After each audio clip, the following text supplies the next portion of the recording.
ദൈവ തിരുനാമം മഹത്വപ്പെടുമാറാവട്ടെ.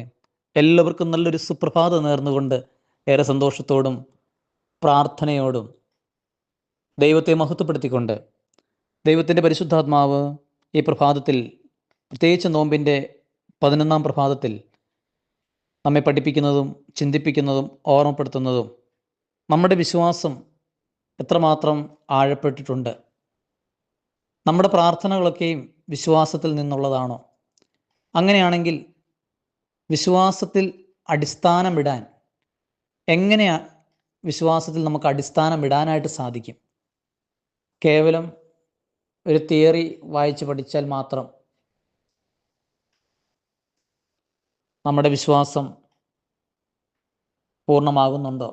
പലപ്പോഴും നമ്മുടെ വിശ്വാസം ആടി ഉലയുന്നില്ലേ? എന്നാൽ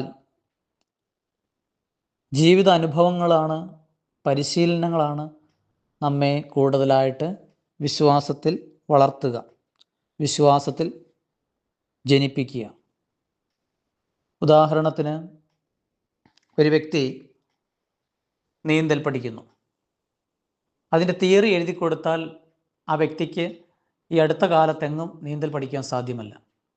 അതിന് പരിശീലനത്തിലൂടെ മാത്രമേ ആ നീന്തൽ നന്നായി പരിശീലിച്ച് നല്ല നീന്തൽക്കാരനാകാൻ സാധിക്കുകയുള്ളൂ. അതുപോലെ തന്നെയാണ് നല്ലൊരു സൈക്കിൾ ഓടിക്കണം എന്നാഗ്രഹിക്കുന്ന വ്യക്തിയും തിയറി എഴുതി കൊടുത്തിട്ട് ഇങ്ങനെ സൈക്കിൾ ഓടിച്ചോളാൻ പറഞ്ഞാൽ ഒരിക്കലും സൈക്കിൾ ഓടിക്കാൻ അദ്ദേഹത്തിന് ഈ അടുത്ത കാലത്തെങ്ങും സാധ്യമല്ല.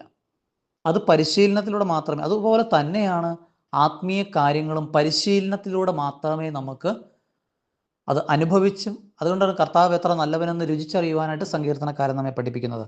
ഇവിടെ അപ്പോസ്തല പ്രവർത്തനം 16-ാം അധ്യായം 31-ാം തിരുവചനത്തിൽ നാം കാണുകയാണ്,